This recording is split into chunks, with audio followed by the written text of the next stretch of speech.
शतो गावो दोग्धा गोपालनन्दनः पार्थो वत्सः सुधीर्भोक्ता दुग्धं गीतामृतं महत्. બધા વેદ અને ઉપનિષદના માખણ સ્વરૂપ આ જગતના સર્જનહાર અને સૃષ્ટિ ચાલકનો અલૌકિક વાંગ્મય એટલે શ્રીમદ ભગવદ્ ગીતા.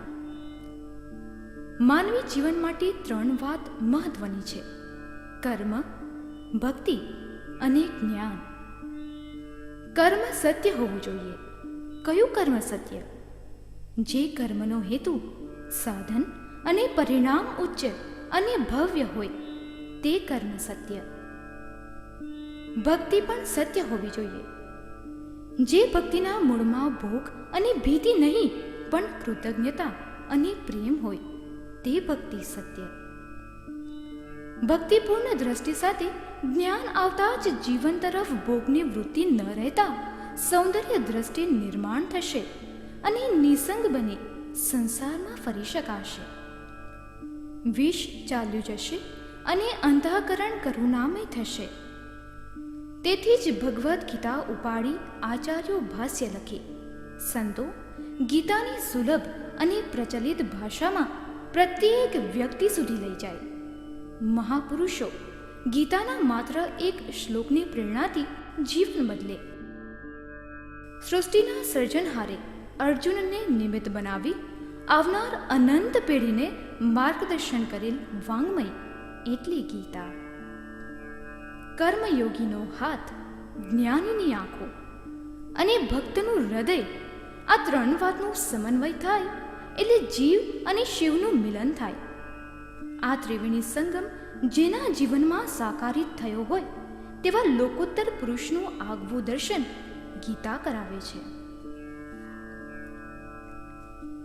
અત્રિ સ્મૃતિ અને યાજ્ઞવલ્ક્ય સ્મૃતિ જેવા અનેક ગ્રંથ માનવીને કર્મ પ્રવણ બનાવે છે. શું ગીતા કર્મ સમજાવે છે તેથી ગીતા મને ગમે છે? ના. નારદ ભક્તિ સૂત્ર, શાંડિલ્ય ભક્તિ સૂત્ર જેવા અનેક ગ્રંથ ભક્તિ સમજાવે છે. શું ગીતા ભક્તિ સમજાવે છે તેથી ગીતા મને ગમે છે? ના.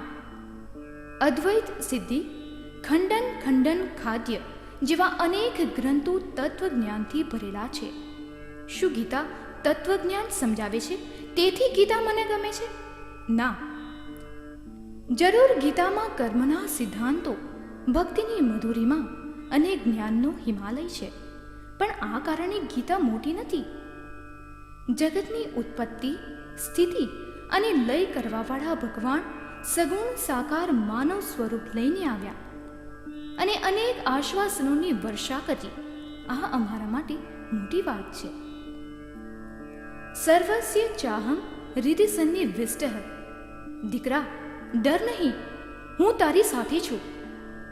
ગીતા નિર્ભયતા નિર્માણ કરે છે, તેથી ગીતા મને ગમે છે.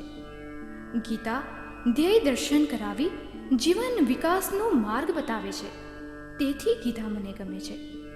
ગીતા કહે છે કે તું પ્રામાણિક, શ્રદ્ધાવાન અને પ્રયત્નશીલ છે ને, તો ડરવાની જરૂર નથી. ભગવાન મારી જોડે બેઠો છે. આ વિચારથી આખું જીવન બદલાઈ જાય છે. હું ખરાબ નથી, માનવી જીવન સજા નથી, કારણ સૃષ્ટિનો નિર્માતા મારી અંદર આવીને બેઠો છે. કર્મનો કંટાળો જાય અને પ્રયત્નશીલ થવાય, જીવનમાંથી રુદન જાય. આ ગીતાની ફલશ્રુતિ છે. ભગવાન શ્રી કૃષ્ણે સ્વમુખે ગાયેલી ગીતાના સિદ્ધાંતો કોઈ અમુક વર્ગ કે દેશ માટે જ નહીં, પણ સમગ્ર વિશ્વના પ્રત્યેક માનવી માટે પ્રેરક છે. તેથી જ ગીતા અમારો વિશ્વ ધર્મ ગ્રંથ છે. ગીતા ગાનાર શ્રી કૃષ્ણ અને રણ મેદાનમાં ગીતા સાંભળનાર અર્જુન બંને યુવાન ગૃહસ્થી હતા. તેથી ગીતા ઘરડા થયા પછી કે મર્યા પાછળ વાંચવાનો શું અર્થ? ગીતાના સિદ્ધાંતો જીવનમાં સ્વીકારીને જ સાચું ગીતા પૂજન થઈ શકે. તો ચાલો આપણે ગીતા પૂજનની શરૂઆત સહપરિવાર ગીતા પારાયણથી કરીએ.